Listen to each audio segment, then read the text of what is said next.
You know, when I hear the word entrepreneur, which has become very much part of the landscape in the last 5 to 10 years, but early on, when I was a young man, that word was not used as readily.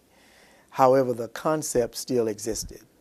It was the concept of the independent businessman, the person who was sort of on the outside of the ordinary and was really doing well. And I guess the first entrepreneur that I saw was Uncle Cleve. This man grew up in the Mississippi Delta, an incredible man, whereas when I was a child, most of the men were working in the fields because that was the work of the Mississippi Delta. But here was a man, an African American, who by all stretches of the imagination should have been in the fields. That was the assigned task. Society had been set up for that. But there was something about Uncle Cleve that was entirely different, and I'll never forget it.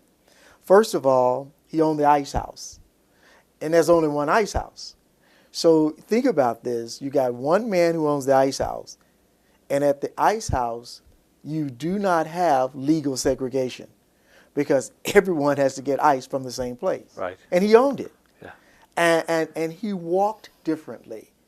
He took money to the bank. I mean, and knowing this was happening, it always painted a picture in my mind. I want to take money to the bank. That's a good thing to do. And because most people in my small world didn't bank. But he took money to the bank. But as I grew older, I realized that it wasn't just a notion of taking money to the bank as much as it was he was doing something that generated that money, that allowed him to do that. So when I think of entrepreneur, I really don't think of a word that starts with an E.